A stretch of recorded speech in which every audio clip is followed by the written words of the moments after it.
The snow fell in thick, silent sheets outside the diner window, each flake catching the neon glow of the open 24 hours sign like tiny fragments of shattered glass.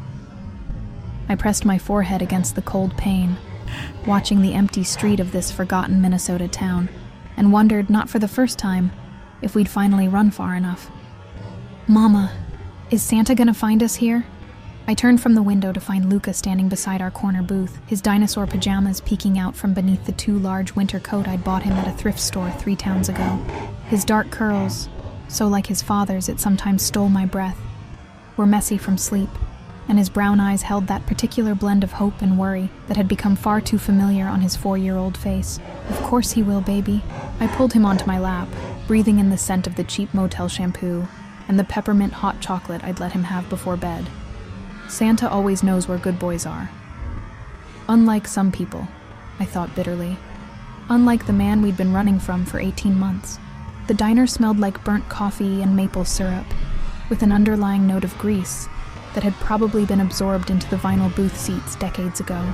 Fluorescent lights hummed overhead, flickering occasionally in a way that made my exhausted brain conjure shadows where there were none. I'd learned to see threats everywhere, in every dark sedan that passed, in every man who looked too long, in every coincidence that felt too convenient. "You want more cocoa, sweetheart?"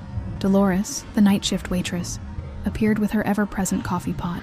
She was somewhere in her 60s, with hair dyed an improbable shade of red, and a tendency to call everyone sweetheart or Han. She'd been kind to us during our 3 weeks in Frost Creek, never asking too many questions about why a young woman and her son were living in the Pineview Motel, or why I always paid in cash. "No, thank you." I managed to smile. "Just the check, please." My shift had ended 20 minutes ago, but I'd lingered, watching the snow accumulate, dreading the walk back to our motel room with its rattling heater and paper-thin walls. It was Christmas Eve, or Christmas morning now, technically, since it was past midnight. Somewhere, families were sleeping peacefully under twinkling trees, secure in their warm homes, never knowing what it felt like to live with your heart in your throat, always waiting for the axe to fall. Dolores waved her hand dismissively. "It's on me, hun. Merry Christmas." She winked at Luca. "Santa's gonna be here soon, little man. Better get to bed." Guilt twisted in my stomach. Dolores had been nothing but kind, and I hadn't even told her my real name. She knew me as Sarah Bennett, though my birth certificate said Elena Castellano, a name I hadn't spoken aloud in over a year. I bundled Luca into his coat and boots, then pulled on my own threadbare jacket that did little against the Minnesota winter. The bell above the diner door chimed as we stepped out into the cold, and the wind immediately cut through my clothes like a blade. Luca pressed against my side, and I wrapped my arm around him, trying to shelter him as we walked. The street was deserted, buried under several inches of fresh snow. Our footprints would be the only ones marring its perfect surface, a thought that sent a chill through me that had nothing to do with the temperature. Too visible, too easy to track. The Pineview Motel sat 3 blocks away, a squat building with peeling paint and a sign that buzzed and flickered even in the best weather. During our walk, I kept my head down, mentally calculating our funds. Another 2 weeks, maybe 3 if I picked up extra shifts, and we could move on. I never stayed anywhere longer than 2 months. It was safer that way. We were half a block from the motel when I noticed the car.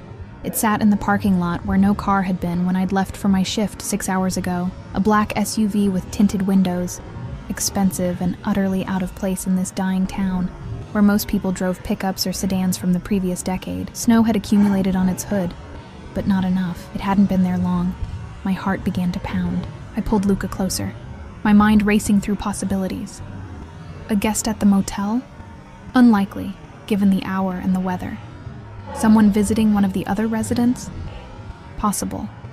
But the Pineview's long-term tenants weren't the type to receive visitors in luxury vehicles. "Mama, you're holding too tight." Luca's voice was small, confused. I forced myself to loosen my grip, to keep walking at a normal pace even as every instinct screamed at me to run. Maybe I was being paranoid. Maybe 18 months of looking over my shoulder had finally broken something in me, made me see danger where there was only coincidence. But coincidences had nearly gotten us caught before. We reached our room, number 7, ground floor, with a door that faced the parking lot. I fumbled with the key, my hands shaking from more than just cold. Acutely aware of the SUV sitting 30 feet away, the lock finally gave, and I ushered Luca inside, immediately throwing the deadbolt and chain. The room was exactly as we'd left it. 2 double beds with faded floral bedspreads, a TV that only got basic channels, a small bathroom with a rust-stained sink.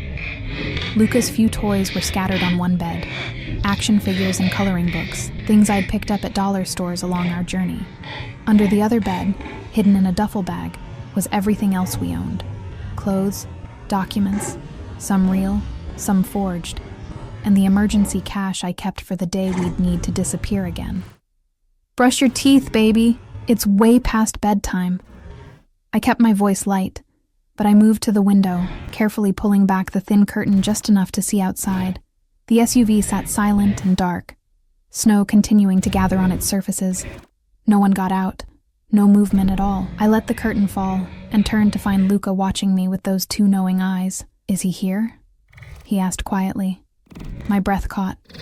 We never talked about his father. I'd tried so hard to shield him, to make this feel like an adventure rather than a desperate flight. But children see more than we think. They feel the tension in our bodies, hear the fear in our voices even when we try to hide it. "No, sweetheart. No one's here. Just us." I knelt down, cupping his small face in my hands. "Just us, like always. You're safe. I promise." It was a promise I'd made 100 times, in a dozen different motel rooms, in towns whose names blurred together. A promise I wasn't sure I could keep, but would die trying. Luca brushed his teeth while I tucked the duffel bag closer to my bed, running through our escape plan in my mind. If I needed to, I could have us out the bathroom window in under a minute.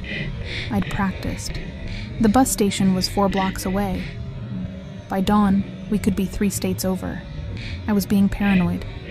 I had to be.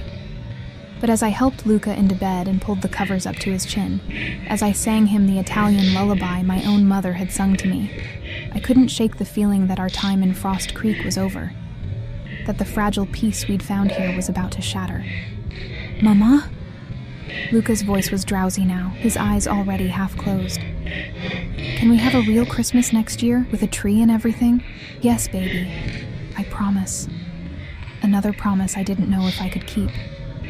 He fell asleep within minutes, his breathing deep and even. One hand curled around his favorite toy car, a red Ferrari I'd found at a garage sale, not knowing then the bitter irony of it. His father had owned a red Ferrari once, probably still did, along with a dozen other obscenely expensive toys. I sat on my bed, fully dressed, and waited, watched the clock tick from 1 to 2 to 3 in the morning. The SUV remained in the parking lot, undisturbed. Snow continued to fall. Christmas morning arrived in silence. Maybe I really was losing my mind. Maybe I was seeing ghosts where there were none. At 4:30, exhaustion finally dragged me under. I fell asleep sitting up, my shoes still on, my hand resting on the duffel bag that held our entire life. I woke to knocking. Not pounding. That would have been less terrifying somehow. This was measured, patient. 3 knocks, then silence. 3 more knocks. The kind of knocking that said the person on the other side had all the time in the world and knew you were inside. Pale winter light filtered through the curtains. 6:43 a.m., according to the clock.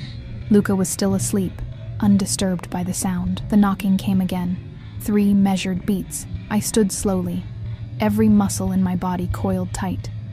Moved to the door, looked through the peephole. A man stood on the other side, alone. He was tall, powerfully built beneath an immaculate black wool coat that probably cost more than I'd earned in the past 6 months. Dark hair, touched with gray at the temples. A face that might have been handsome if it weren't so carefully blank, so utterly devoid of warmth. He stood with the stillness of someone accustomed to being obeyed, his hands relaxed at his sides. But it was his eyes that made my blood run cold when they lifted to the peephole, as if he knew exactly where I was standing. Dark eyes, calculating, patient. And behind him, barely visible in the frame, I could see 2 more men, security, built like walls, hands clasped in front of them in that particular stance that said they were armed and trained. This was no random guest, no coincidence. The man spoke, his voice carrying clearly through the door despite its measured softness. "Mrs. Castellano, it's Christmas morning. Your son should wake up in his own bed, don't you think? Not in a motel room in a town so small it doesn't appear on most maps." My hand flew to my mouth, stifling the gasp that threatened to escape. He knew. He knew my real name, which meant, "My name is Vincent Moretti," the man continued, and the world tilted beneath my feet. "I believe you knew my nephew, briefly, before you disappeared with something that belongs to my family. Moretti. The name that had haunted my nightmares. The family that controlled half of New York's underworld, that had connections reaching into every major city from Boston to Miami. The family I'd been running from since the night I discovered exactly who Luca's father really was. I'm not here to hurt you, Elena." Vincent Moretti's voice remained calm, almost gentle. "I'm here to bring you home, both of you. Your son deserves to know his family, deserves the life that's his birthright." My hand was on the doorknob before I realized it, every instinct screaming at me to run, but there was nowhere to go. The bathroom window led to an alley, but there would be men there too. Men like Vincent Moretti didn't knock on doors without securing all the exits first. "There's nowhere left to run, Elena." He said it kindly, almost regretfully. "You've led us on quite a chase, 18 months through 11 states. Impressive, truly, for a woman with no training and limited resources. But it's Christmas morning and your son is waking up." I turned to find Luca sitting up in bed, rubbing his eyes, confusion giving way to alarm as he sensed my fear, and Vincent Moretti knocked again, 3 patient beats, like the ticking of a clock that had finally run out. I didn't open the door. Instead, I moved to Luca's bed, placing myself between him and the entrance like a human shield. My mind raced through impossible scenarios, grabbing him and running, screaming for help, barricading ourselves inside, all futile. Vincent Moretti hadn't come alone, and men like him didn't make threats they couldn't back up. "Mama?" Luca's voice trembled. He clutched his toy car, his knuckles white. "Who is it?"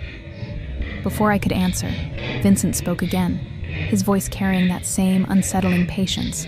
"I understand you're frightened. That's reasonable, given what you think you know about us. But I'm going to ask you to open this door, Elena, because the alternative is that I open it myself, and I'd prefer not to frighten the boy more than necessary." It wasn't a threat, exactly, just a statement of fact delivered in a tone that suggested he found the entire situation mildly inconvenient. "If I open it," I called back, hating how my voice shook, "you'll take him. You'll take my son." Silence stretched for several heartbeats. Then, "Your son is already mine, Mrs. Castellano. He's been mine since the moment he was born. Opening the door simply determines whether we have this conversation like civilized people or whether my men break it down. I'm offering you dignity. I suggest you accept it." Luca whimpered, pressing against my side. I wrapped my arms around him, breathing in his familiar scent, memorizing the weight of him against me. How many more times would I get to hold him like this before they took him away? Before Vincent Moretti decided a wanted criminal wasn't fit to raise a child born into his world. 5 seconds, Elena. My hand shook as I reached for the deadbolt. The chain rattled as I slid it free. The lock clicked with a finality that felt like sealing our fate. I opened the door 6 inches, keeping my body blocking the gap. Vincent Moretti stood exactly where he'd been, unmoved by the weight. Up close, he was even more imposing, 6'3" at least, with the kind of build that came from discipline rather than vanity. His black coat was unbuttoned despite the freezing temperature, revealing an impeccably tailored charcoal suit beneath. A thin scar ran along his jawline, barely visible but somehow making him more dangerous rather than less. He wore no jewelry except a watch that probably cost more than most cars. But it was his eyes that held me frozen. Dark, almost black, they assessed me with the clinical detachment of a surgeon deciding where to make the first incision. No anger, no cruelty, just absolute certainty that he would get exactly what he'd come for. "Thank you." He inclined his head slightly, a gesture that might have been polite in any other context. "May I come in?" This conversation would be better conducted in private. "No." The word came out stronger than I felt. "Whatever you have to say, you can say it from there." Something flickered across his face. Amusement, perhaps, or approval. "Very well. Your son's father is dead, Mrs. Castellano. Marco died 3 months ago. Lung cancer, stage 4. He spent his final weeks asking for you and the boy he'd never met." The world lurched. Dead. Marco was dead. The man I'd loved and fled from, the charming investment banker who'd turned out to be an enforcer for the Moretti family, the father of my child, gone. I should have felt relief. Instead, I felt nothing but a spreading numbness. "I don't believe you," I whispered. Vincent reached into his coat, slowly, deliberately, giving me time to see he wasn't drawing a weapon, and pulled out a folded newspaper. He held it where I could see the headline, "Marco Castellano, 34, beloved nephew of Vincent Moretti." The obituary photo showed Marco's face, thinner than I remembered, but unmistakably him. "He was a fool," Vincent continued, his voice taking on a harder edge. "He betrayed family trust, stole from the organization, and got himself killed by his own stupidity. But before he died, he told me about you, about his son. He begged me to find you, to bring the boy home where he belongs. Luca belongs with me." I pulled my son closer, feeling his small body trembling. "Marco gave up any rights to him when he what?" Vincent's eyes narrowed. "When he conducted business you found distasteful? When he provided the lifestyle you enjoyed until your conscience became inconvenient? You knew what he was, Elena. Perhaps not the specifics, but you knew. The expensive gifts, the cash payments, the phone calls he took at odd hours. You chose not to ask questions. Heat flooded my face because he was right. I had known, on some level. I'd just convinced myself it was something less dark. Corporate corruption, maybe, or tax evasion. Not the brutal reality of organized crime. "I was pregnant," I said, hearing the defensiveness in my own voice. "I found documents in his office. Bank accounts, names of people who'd disappeared. I couldn't. I wouldn't raise my child in that world."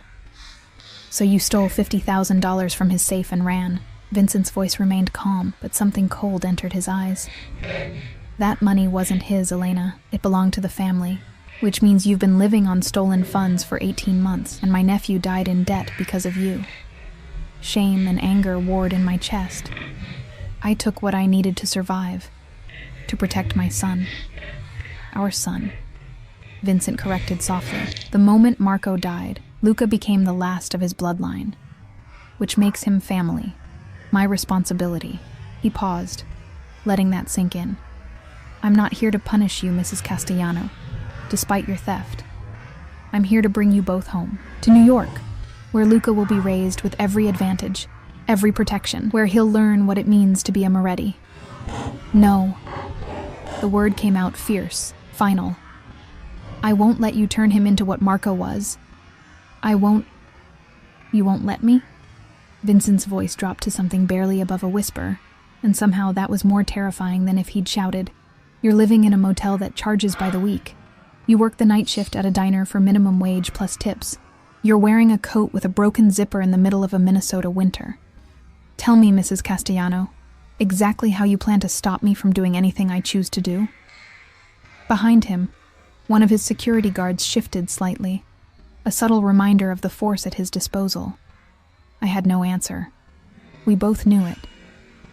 Vincent's expression softened fractionally. "I'm not a monster, despite what you may believe. I'm offering you a choice. Come with us willingly. Live in comfort. Let Luca know his heritage, or..." He paused.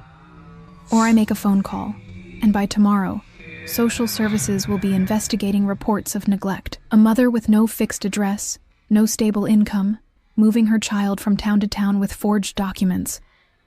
How do you think that ends, Elena?" My vision blurred with tears I refused to let fall. He had me cornered, and he knew it. Even if I ran again, he'd find us. He'd proven that. And now he had ammunition, the threat of taking Luca through legal means, of painting me as an unfit mother. "Please." I hated the break in my voice, the desperation. He's all I have. Don't take him from me." "I'm not taking him." Vincent's voice gentled slightly. "I'm bringing you both home, together. You're the boy's mother. That means something in our world. You'll be provided for, protected. All I ask is that you stop running and let us give Luca the life he deserves." "And if I refuse?" The temperature seemed to drop 10 degrees. "Then I take him anyway, and you spend the next decade fighting through courts you can't afford to access, while your son grows up believing his mother abandoned him. Is that really the choice you want to make?" Luca's hand found mine, his small fingers gripping tight. "Mama, I'm scared." I looked down at him, at his dark eyes so like Marco's, at the curve of his cheek, the way his hair curled at his temples. Everything I'd done for 18 months had been to protect him. Every lie, every midnight escape, every moment of terror, all of it to keep him safe from this world. But maybe Vincent was right. Maybe there was nowhere left to run. Maybe the best I could do now was stay with him. Try to shield him from the worst of it. Pray that my presence might make some difference. "If I agree," I said slowly, each word costing me, "I stay with him. Always. You don't separate us. Ever." Vincent studied me for a long moment, then nodded once. "Acceptable. You have my word." The word of a criminal. The bitterness escaped before I could stop it. A ghost of a smile touched his lips. "The word of a man who honors his commitments, Mrs. Castellano. In my world, that's worth considerably more than any legal contract. Now gather your things. We have a plane waiting." "A plane?" "It's Christmas morning." "I own the plane," he said simply, as if that explained everything. Perhaps it did. "We'll be in New York by noon. Luca will wake up tomorrow in a proper bed, in a room filled with toys, with a future that doesn't involve fleeing in the night." He stepped back from the doorway, giving me space but making it clear this conversation was over. His security guards remained visible, flanking the entrance, a reminder that cooperation was my only option. I turned to our room, to the shabby motel existence I'd built from desperation and fear. Luca watched me with wide eyes, trying to be brave and failing. "We're going on a trip, baby," I told him, forcing my voice to stay steady. "Remember how I told you about New York? The big buildings and the lights? Like in the movies?" Hope crept into his voice, fragile and heartbreaking, just like in the movies. I packed quickly, shoving our meager belongings into the duffel bag. Everything we owned fit in one bag. That's what our life had become. Luca clutched his toy car, silent now, sensing that something fundamental had shifted. When I emerged from the bathroom, Vincent was inside the room, examining it with undisguised distaste. Up close, in the cramped space, he seemed even larger, his presence overwhelming.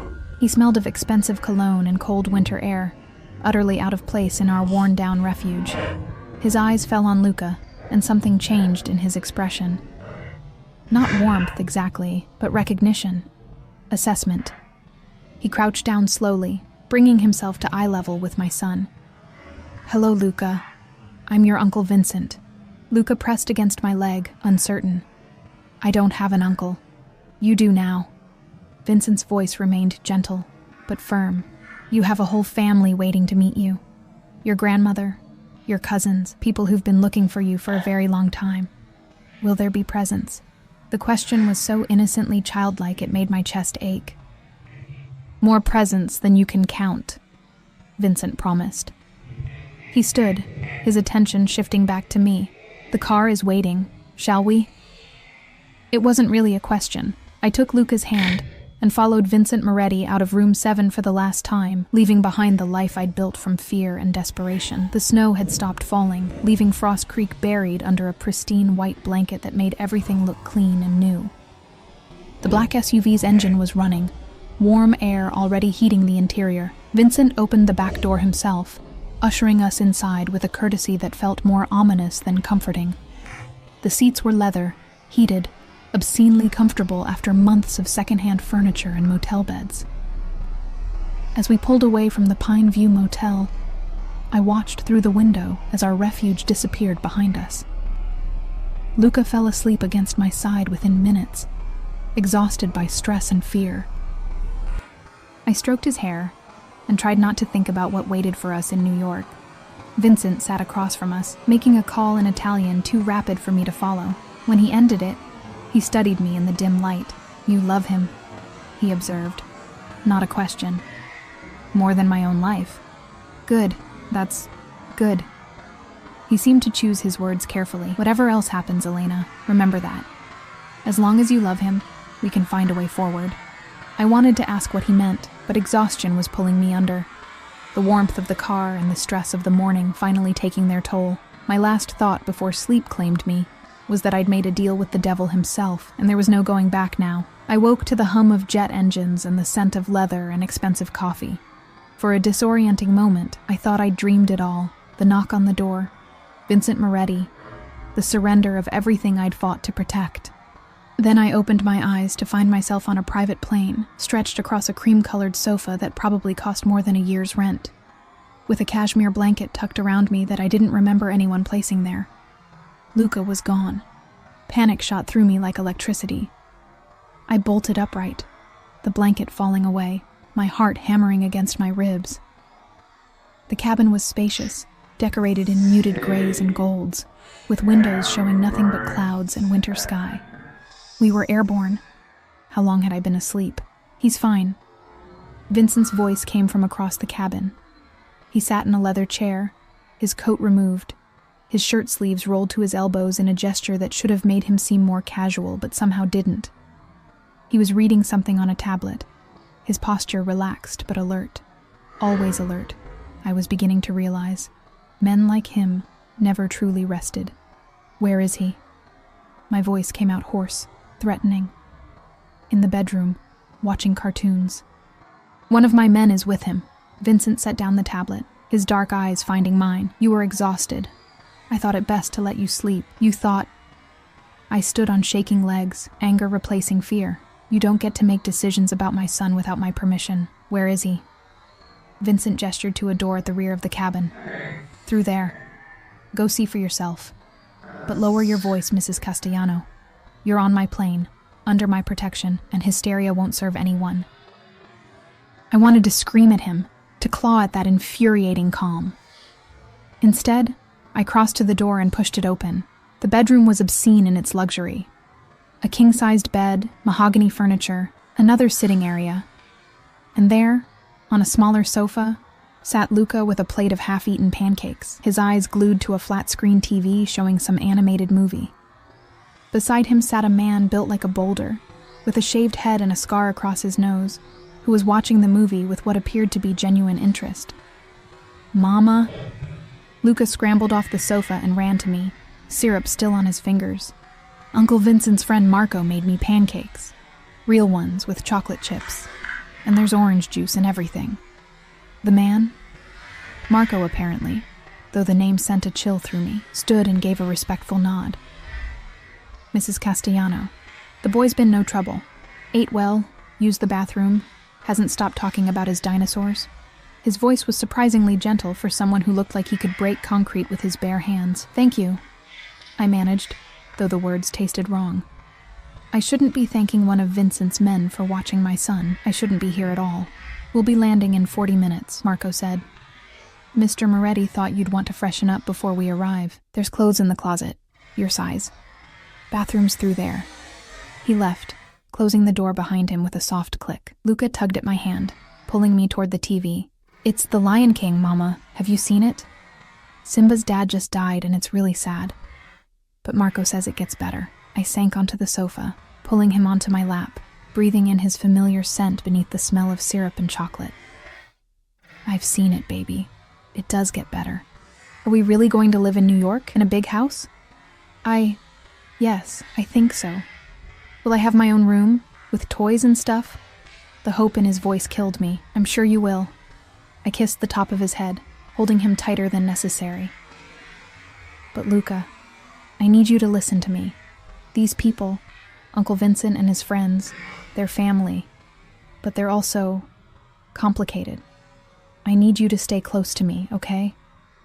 Don't wander off. Don't go anywhere without telling me first." He twisted in my lap to look at me, his small face serious. "Are they bad people?" Like in the stories? How did I answer that? How did I explain to a 4-year-old that we'd been pulled into a world where morality existed in shades of gray, where the man who'd given him chocolate chip pancakes probably had blood on his hands? They're your family, I said finally. And family is complicated, but I'll always keep you safe. That's a promise. He seemed satisfied with that, turning back to the movie. I held him and watched Simba mourn his father and tried not to see the parallels in our own story.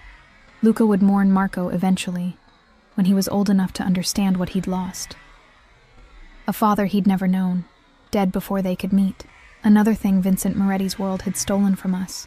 When the movie ended, I carried Luca to the bathroom, marble and gold fixtures, towels softer than anything I'd touched in months, and washed the syrup from his hands and face. Then I turned to the closet Marco had mentioned. Inside hung several outfits in exactly my size, tags still attached. Designer labels I recognized from the brief period when Marco had showered me with gifts, back when I'd thought his money came from legitimate sources. Dark jeans that fit perfectly. A cream-colored sweater in cashmere. A black wool coat that actually had a working zipper, lined with silk. Boots that were practical, but elegant. Someone had studied me, taken my measurements, anticipated my needs. The thought made my skin crawl even as I stripped off my threadbare clothes and changed into the new ones. They fit like they'd been made for me, probably had been. I looked at myself in the mirror, a stranger in expensive clothes, with dark circles under her green eyes and tension in every line of her body. I looked like I belonged in Vincent Moretti's world, even if I'd never feel like I did. When I emerged, Vincent was waiting in the main cabin. His eyes swept over me once, assessing, then nodded with what might have been approval. Better, he said simply. Sit. We need to talk before we land. I sat across from him, Luca still in the bedroom with Marco and his cartoons.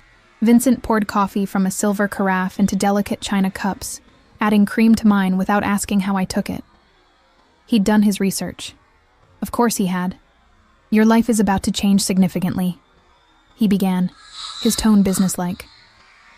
I want you to understand what that means. You'll be living in the family estate in Westchester. 23 rooms, 15 acres, full staff and security. You and Luca will have your own wing. Bedroom, playroom, sitting area. Privacy when you want it, but always protected. Protected from what? I wrapped my hands around the coffee cup, seeking its warmth from people who would use you to get to us. From law enforcement who would love nothing more than to turn you into a witness. From rivals who might see Luca as leverage. His voice remained calm, but something dark flickered in his eyes. The Moretti name provides many advantages, Elena, but it also paints a target on your back. You're under my protection now. That means you don't leave the estate without security. You don't speak to anyone I haven't vetted. You don't make decisions that could compromise the family's interests. So I'm a prisoner. The words came out flat. You're protected, he corrected. There's a difference. You'll have everything you need. Money, clothes, education for Luca. The best schools, the best doctors. A life most people only dream of. All I ask in return is your cooperation and your silence.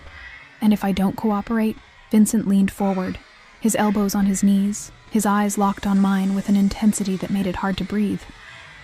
Then I'll be forced to take measures I'd prefer to avoid. Luca is family, Elena. That's non-negotiable, but your place in his life is contingent on your behavior. Push me, and I'll find other arrangements. A boarding school in Switzerland, perhaps. Supervised visits twice a year. Is that what you want? My hands shook, coffee sloshing in the cup. You said you wouldn't separate us. I said I wouldn't separate you if you came willingly. Cooperation was implied. His voice softened slightly. I'm not trying to threaten you, Elena. I'm trying to make you understand the reality of your situation. You're in my world now, my rules. But if you work with me instead of against me, I promise you'll find I can be remarkably generous. Generous, I repeated bitterly. Is that what you call kidnapping? I call it family obligation. He sat back, his expression unreadable. Marco was my sister's only child. She died when he was young, and I raised him as my own. He made mistakes, terrible ones. But he was still blood, and Luca is all that remains of him. I won't lose that boy to your fear and stubbornness. Something in his voice made me look at him more carefully. Beneath the cold authority, there was something else. Grief, maybe. Loss. Vincent Moretti had lost his sister, then his nephew. In his world, family was everything, and Luca represented the last thread connecting him to people he'd loved. It didn't excuse what he was doing, but it explained it. "I want to understand something," I said carefully. "You say Luca is family, but what about me? What am I to you?" An inconvenience that became a necessity. His bluntness was almost refreshing. "You're the mother of my nephew's child. That gives you status, protection, but also responsibility. You're expected to raise Luca with an understanding of who he is, where he comes from, to prepare him for the role he'll one day play in this family. And what role is that?" Vincent's smile was thin and sharp. "That depends on the man he becomes, but he's a Moretti, Elena. That means something. That means everything." The plane began its descent, my ears popping with the pressure change. Through the window, I could see the New York skyline emerging from the clouds, the familiar spires and towers of a city I'd once called home, back when I'd been naive enough to believe in happy endings. "There's one more thing," Vincent said as we prepared to land. "My mother lives at the estate. She's traditional, conservative. She'll have opinions about you, about this situation. I suggest you show her respect, regardless of how she treats you. And if she tries to take Luca from me, she won't." His voice carried absolute certainty. "Because I won't allow it. You have my word, Elena. As long as you cooperate, as long as you don't betray the family, Luca stays with you. But cross me, and that protection evaporates. Are we clear?" "Crystal." The plane touched down with barely a bump, taxiing to a private hangar where 2 more black SUVs waited. Marco emerged from the bedroom carrying Luca, who was chattering excitedly about the plane and the clouds and everything he'd seen. "Mama, did you see how high we were? Marco says we were in the stratosphere. I saw, baby." I took him from Marco, settling him on my hip, even though he was getting too big for it. I needed to feel his weight, his warmth. Needed the reminder of why I was doing this. Vincent led us down the stairs and into the waiting SUV, the December cold biting at my face. New York smelled different than Minnesota. Exhaust and concrete, and the particular electricity of millions of people living on top of each other. It smelled like coming home, even though this would never truly be home again. The drive to Westchester took 45 minutes through Christmas afternoon traffic. Luca pressed his face to the window, marveling at the buildings and lights. I sat rigid, watching Vincent watch me, aware that every moment was a test I wasn't sure how to pass. The estate appeared behind high walls and iron gates that opened at our approach. The house beyond was massive, a modern fortress disguised as a mansion, all stone and glass and careful landscaping. Security cameras were visible at strategic points. Men in dark suits patrolled the grounds. This wasn't a home. It was a compound. "Welcome," Vincent said as the SUV stopped before the main entrance, "to your new life." And as he opened the door, letting in the cold December air and the weight of everything I'd lost and everything I'd become, I wondered if there would ever be a way back from this.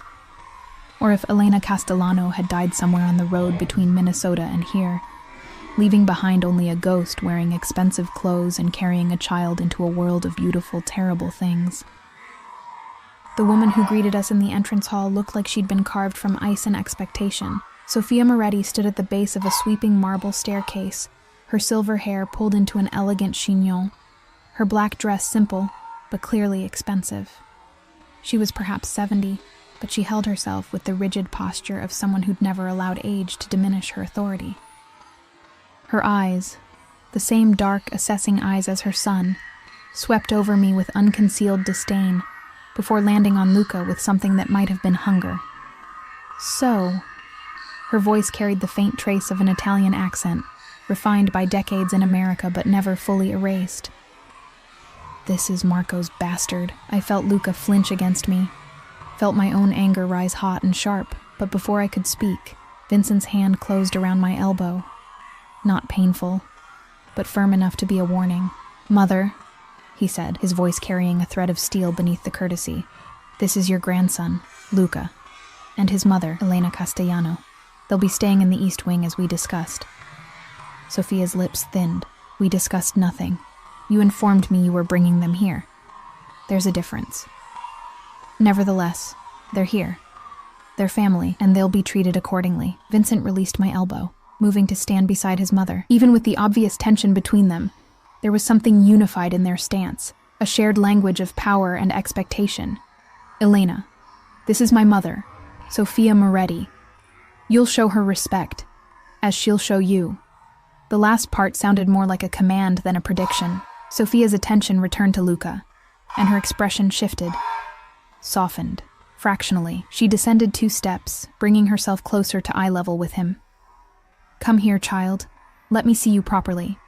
Luca pressed harder against my leg, uncertain. I stroked his hair, torn between wanting to protect him and knowing I couldn't afford to make an enemy of this woman on our first day. It's okay, baby, I whispered. Go say hello to your grandmother. He looked up at me with those trusting eyes, then slowly walked toward Sophia. She studied him with the intensity of someone examining a precious artifact, taking in every detail, the dark curls, the shape of his face, the way he held himself with a mixture of shyness and curiosity.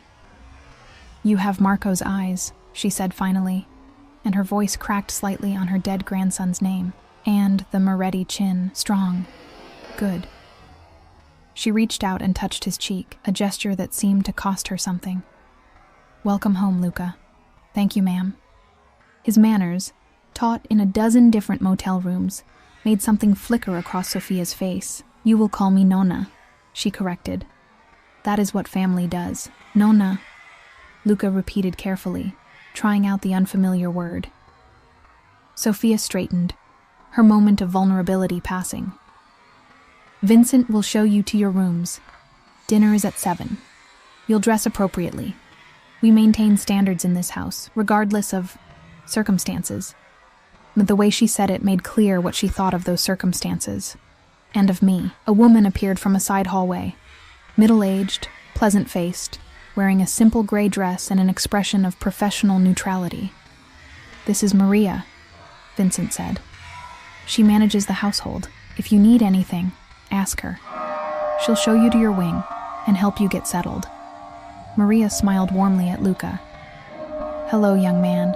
I've prepared your room myself. Would you like to see it? Luca looked to me for permission. I nodded, not trusting my voice.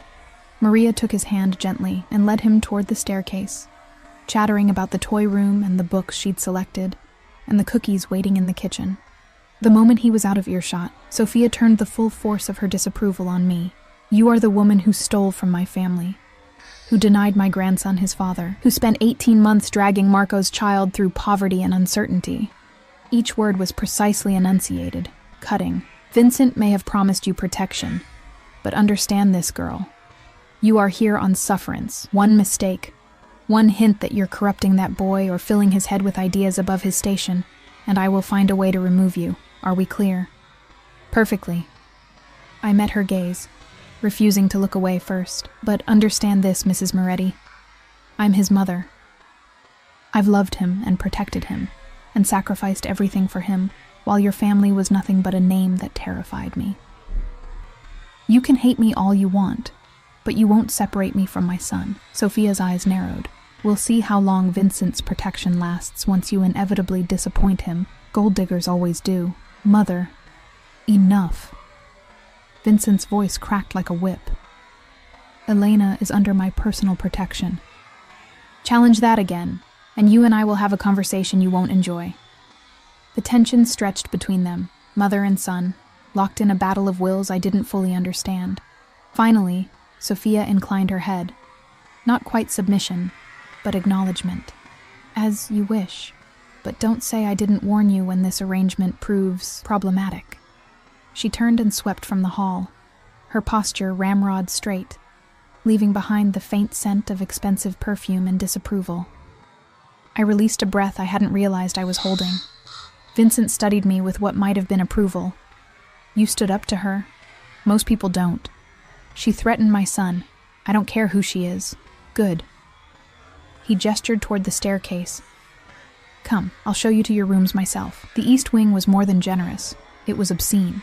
A master bedroom with an attached sitting room, decorated in soft grays and creams. A bathroom with a soaking tub and a shower large enough for 3 people. A walk-in closet already filled with clothes in my size. Shoes lined up like soldiers. Jewelry in velvet boxes. And next to it, connected by a door I could lock from either side, was Luca's room. I stood in the doorway, my throat tight. It was a child's paradise, a bed shaped like a race car, shelves overflowing with books and toys, a whole corner dedicated to dinosaurs. Luca was already on the floor, making vrooming sounds as he pushed a toy truck across the plush carpet, his earlier fear forgotten in the wonder of having things that were actually his. "The playroom is down the hall," Vincent said from behind me. "Larger toys, games, arts, and crafts supplies. There's also a movie theater on the ground floor, a pool in the basement, and a gym. The grounds have been made safe for children. No access to the pond without supervision. The gates are always locked. Security is always present. It's a beautiful prison," I said quietly. "It's a palace. Most people would be grateful." I turned to face him, aware of how close he was in the doorway, of the subtle scent of his cologne, and the intensity of his regard. "I never wanted a palace. I wanted freedom. I wanted to raise my son away from all of this." "And how was that working out for you?" His voice was soft, but the question cut deep. "Another 6 months, maybe a year, and you would have run out of money, out of options, out of towns willing to pay a single mother cash under the table. At least here, Luca will never go hungry, never be cold, never have to hear his mother lie awake at night worrying how to pay for his next meal." "You don't know. I know everything, Elena." He stepped closer, and I fought the urge to back away. "I know you worked 3 jobs while pregnant because Marco was in jail for assault. I know you maxed out your credit cards to pay for prenatal care. I know you gave birth alone because you had no family, no friends you trusted with the truth. I know that when you discovered what Marco really was, you had exactly $217 in your checking account and a newborn who needed formula. So yes, you stole. And yes, you ran. And I can respect the desperation that drove those choices. But don't pretend your life on the run was some noble sacrifice. It was survival, and it was ending whether I found you or not." Tears burned behind my eyes. I hated that he was right, hated that he'd stripped away all my justifications and left me standing in the naked truth of my failures. "What do you want from me?" The question came out broken. His expression shifted, something almost like gentleness crossing his features. "I want you to stop fighting the inevitable. Accept that you're here, that this is Luca's life now, and make the best of it. Be his mother. Raise him well. And in return, you'll have security, comfort, and my protection. It's not the life you imagined, but it's the life you have. The question is whether you're strong enough to embrace it." Before I could answer, Luca called out, "Mama, come see. This truck has working lights." Vincent stepped back, giving me space. "Dinner is at 7. Don't be late. My mother may be difficult, but she values punctuality." He paused at the door. "And Elena? The clothes in your closet include formal wear. Choose something appropriate. First impressions with the family matter." He left, and I sank onto the edge of Luca's race car bed, watching my son play with toys that probably cost more than our motel room had for an entire month. He was happy. Genuinely, innocently happy. In a way I hadn't seen since before we started running. Maybe Vincent was right. Maybe I needed to stop fighting and start surviving in a different way. The afternoon passed in a blur of exploration. Maria appeared periodically, offering food, showing us the playroom, the library, the various rooms and hallways of this massive house. Luca made friends with her instantly, chattering about dinosaurs and Christmas, and whether Santa had known to bring presents here instead of Minnesota. "Santa always knows," Maria assured him with a wink, "and I happen to know he left something special under the tree for you." At 6:30, I left Luca with Maria and returned to my room to dress for dinner. The closet offered too many choices, but I finally selected a simple black dress, elegant but not showy, with a modest neckline and hem that fell just below my knees. I found heels that didn't feel like torture devices and minimal jewelry. When I looked in the mirror, I saw someone who might belong in this world, even if she didn't feel like she did. Luca wore tiny dress pants and a button-down shirt that Maria had somehow produced in his exact size. He looked like a miniature version of the men I'd seen around the estate. Polished, proper, already being molded into something I didn't recognize. Maria led us to the dining room at precisely 7 o'clock. The room was designed to intimidate. A table that could seat 20, crystal chandeliers, oil paintings of stern-faced ancestors watching from the walls. Sophia sat at one end, Vincent at the other, with 2 empty chairs positioned along the side. For us. But they weren't alone. 3 other people sat at the table. A man in his 40s with Vincent's dark eyes but a softer face, a woman who looked to be in her 30s with carefully styled blonde hair, and a dress that cost more than a car, and a teenage boy who looked bored and vaguely hostile. "Elena, Luca," Vincent said, rising slightly in a gesture of courtesy that seemed almost mocking given the circumstances. "Allow me to introduce the rest of the family. My brother, Anthony, his wife, Christine, and their son, David." Anthony smiled warmly, standing to shake my hand. "Welcome. We've been very curious to meet you both." Christine's smile was cooler, more assessing. "Yes, Vincent's been quite secretive about the whole thing." David didn't bother looking up from his phone. "Please sit." Vincent gestured to the empty chairs. "Let's eat." Luca climbed into his seat, his eyes wide as servants appeared with the first course, a soup that smelled divine and probably had a name I wouldn't be able to pronounce. I helped him with his napkin, acutely aware of everyone watching. Judging, this was my life now. Dinner with the Moretti family, raising my son in a world of wealth and danger, trying to protect him from the very people who'd sworn to protect us both. And as Vincent raised his wine glass in a toast, to family and to new beginnings, I lifted my water glass and wondered if there would ever be a way to make peace with what I'd become. Or if I'd spend the rest of my life looking for an escape that would never come. Bloco 5. The first week passed in a blur of adjustment and careful navigation. Luca adapted with the resilience of childhood, his days filled with toys and attention, and the kind of security I'd never been able to give him.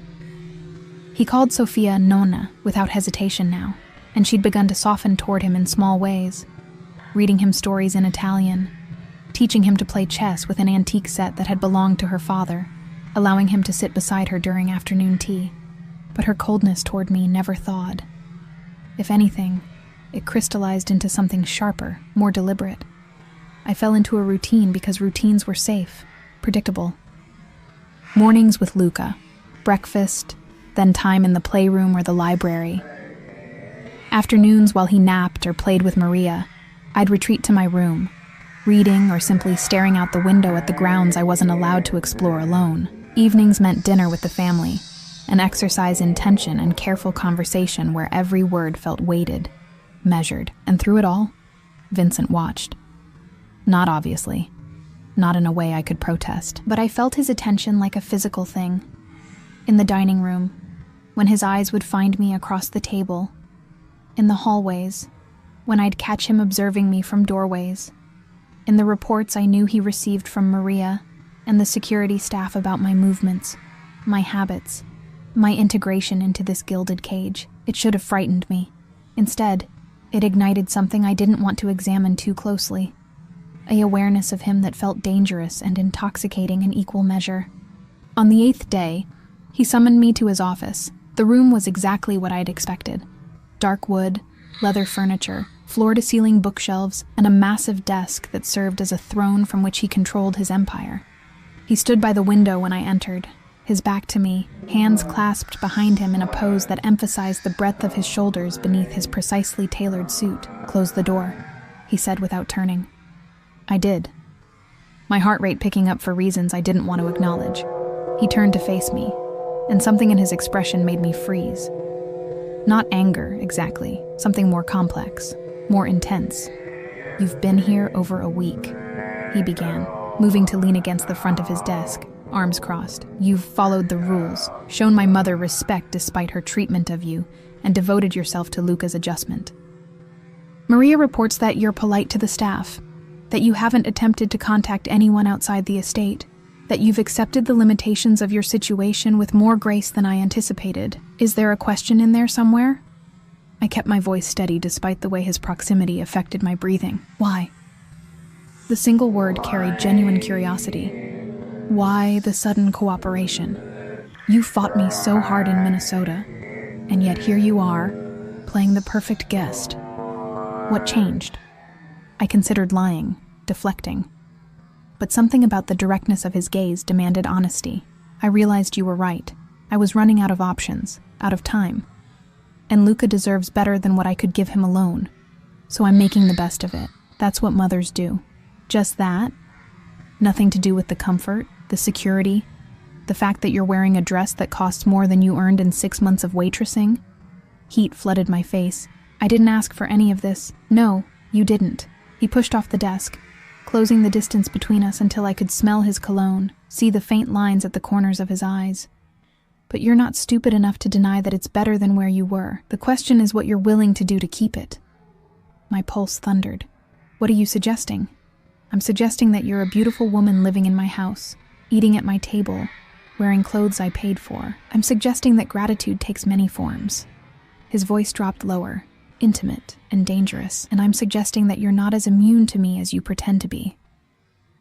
I should have slapped him, should have turned and walked out, should have done anything except stand there feeling my body respond to his words, to his proximity, to the dark promise in his eyes. You're Luca's great uncle, I managed. It's inappropriate. This is pragmatic. His hand came up to my face, his thumb tracing my jawline with devastating gentleness. You need protection. I can provide it. You need security for your son. I can guarantee it. And in return, you give me what I want. What I've wanted since I saw you standing in that pathetic motel room, fierce and terrified and utterly magnificent. I won't... My protest died as his thumb brushed across my lower lip. Won't what? Won't admit that you feel this too? Won't acknowledge that every time I walk into a room your breathing changes? Won't confess that you've thought about this, about me, in ways that have nothing to do with gratitude or obligation? He was right, and I hated him for it.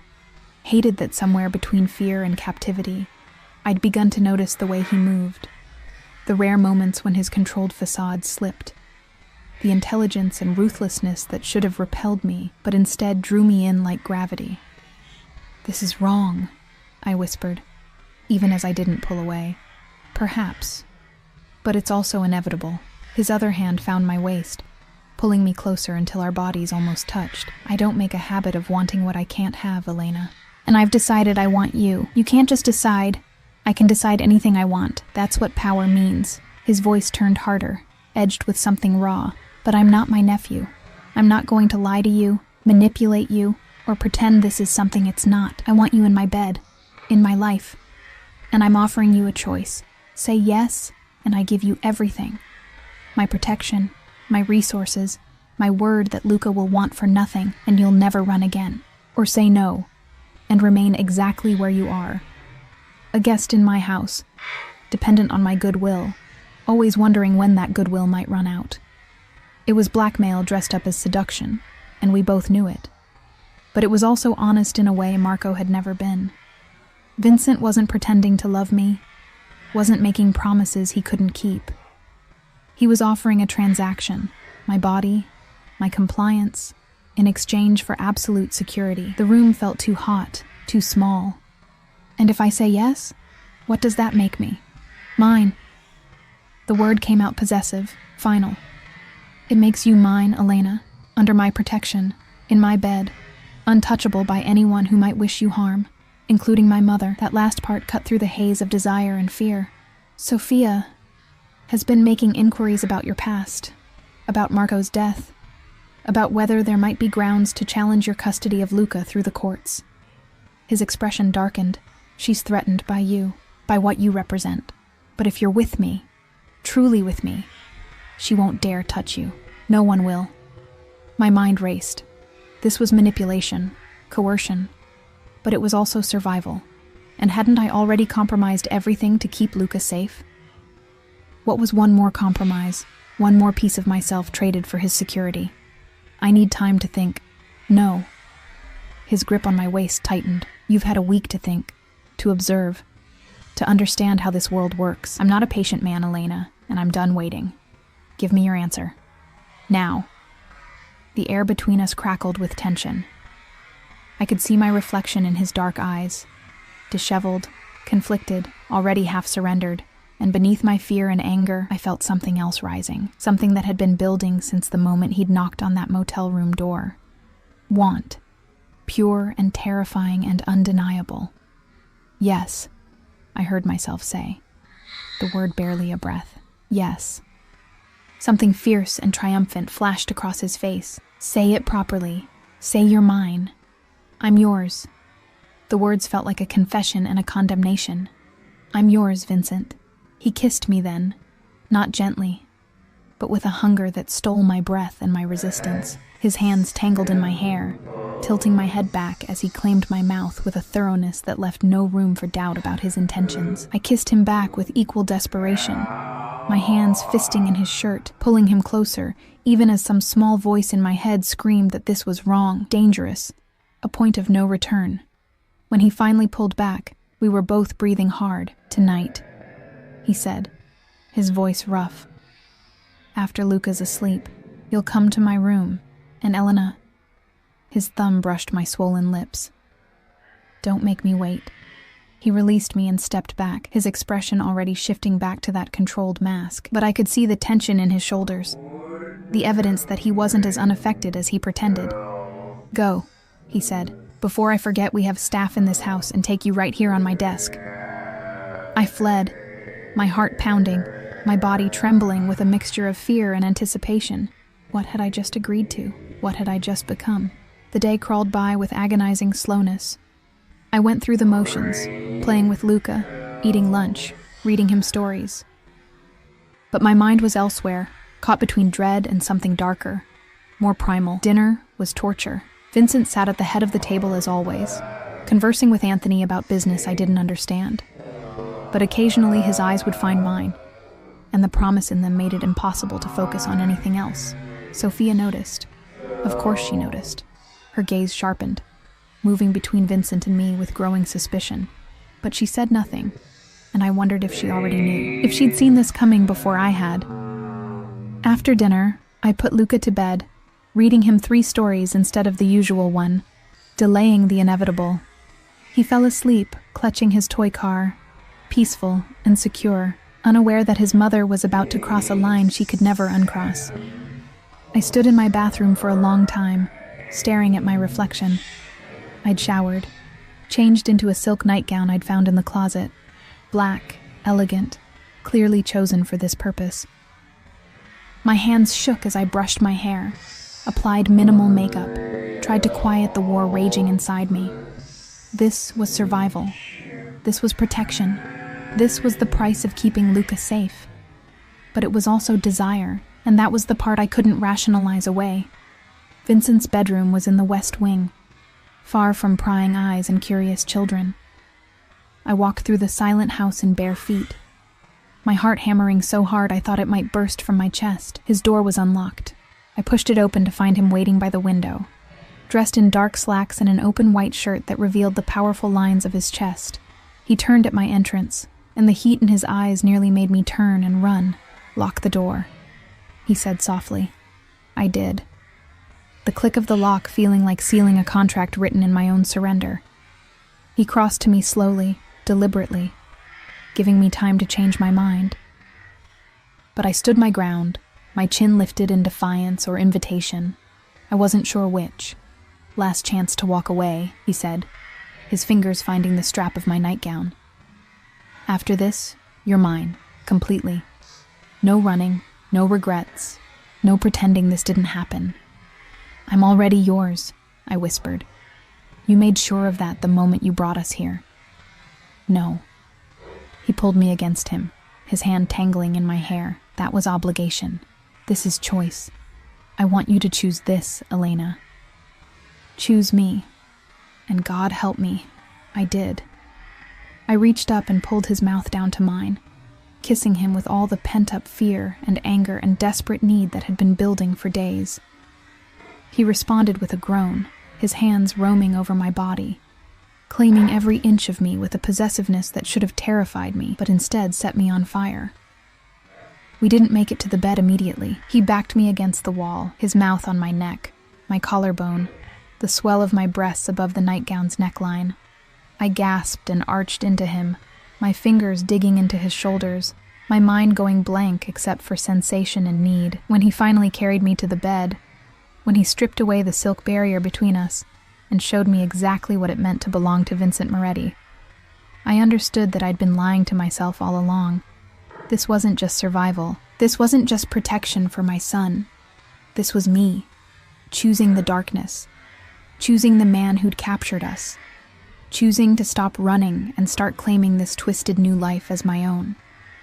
Hours later, I lay in his arms, my head on his chest, listening to his heartbeat, slow to something approaching normal.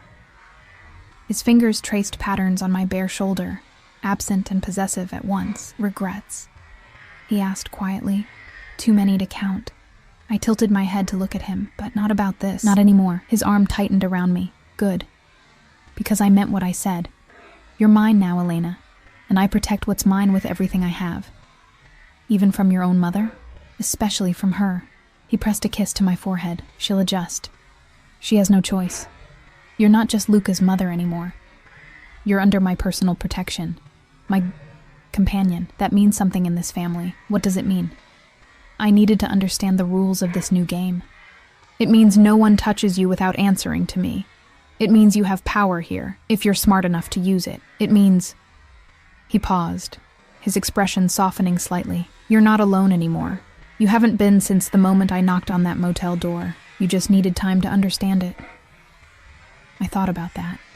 About how I'd spent 18 months alone, terrified, shouldering everything by myself. And now I had Vincent, dangerous, ruthless, but absolutely certain in his protection. It should have felt like trading one prison for another. Instead, it felt like coming home. What happens now? I asked. Now you sleep. Tomorrow we tell the family. My mother will be displeased, but she'll accept it. Anthony and Christine will adjust their expectations accordingly. And Luca, his voice gentled, Luca continues to grow up safe, loved, and protected. By both of us. You care about him? It wasn't a question. I'd seen it in the way Vincent watched my son. The gifts that appeared in his room. The security measures that focused primarily on Luca's safety. He's family, and he's all that remains of Marco. Of course I care. Vincent shifted, turning to face me more fully. But I also care about you, Elena. More than I planned to. More than is probably wise. But there it is. It wasn't a declaration of love. Vincent Moretti wasn't the type for flowery speeches or romantic gestures, but it was honest. And in this world, honesty was rarer than diamonds. I care about you too, I admitted. I don't want to, and I don't fully understand it, but I do.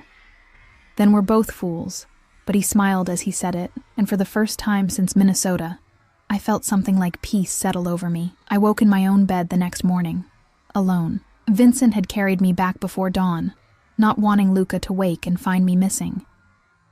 But the sheets smelled like his cologne, and my body ached in ways that proved the night hadn't been a dream. Luca was already awake when I checked on him, playing with toy dinosaurs on his bedroom floor. He looked up with a bright smile. Mama, Nonna says we're having a special breakfast. Can we go? Of course, baby. Let me get dressed. The special breakfast turned out to be a family announcement. When Luca and I entered the dining room, everyone was already assembled.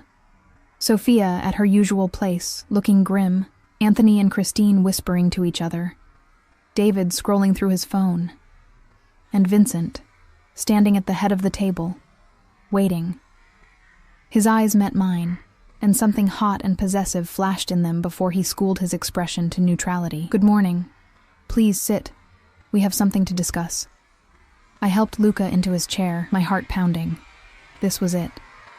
The moment everything became public, official. No going back.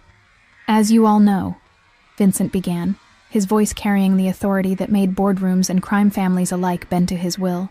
Elena and Luca have been with us for just over a week. In that time, I've come to a decision about their permanent status in this family. Sophia's fork clattered against her plate. Vincent, Elena will be moving into the West Wing with me, he continued, ignoring his mother's interruption. She'll be accorded all the respect and protection that comes with being under my personal guardianship. Anyone who wishes to challenge this is welcome to discuss it with me privately. But the decision is final. Silence crashed over the table. Christine's eyes widened. Anthony looked between Vincent and me with dawning understanding. David actually looked up from his phone, interested for the first time since we'd arrived, and Sophia. Sophia looked like she'd been slapped. "You cannot be serious," she said, her voice shaking with fury. "This woman is a thief, a runaway. She kept Marco's child from us for years. She protected Marco's child when Marco failed to." Vincent cut her off, his voice hard as steel.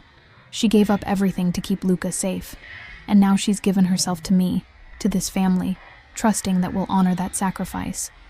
I intend to prove her trust wasn't misplaced. The question is whether you'll support this decision, or force me to choose between you and her." The threat hung in the air, unsubtle and absolute.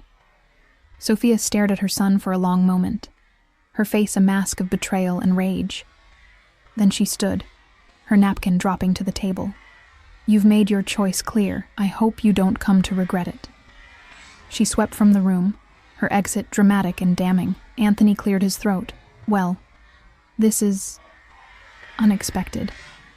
But if it's what you want, Vincent, the family will support it. It's what I want," Vincent confirmed. His eyes found mine again, softer now. "What we both want." I nodded, not trusting my voice.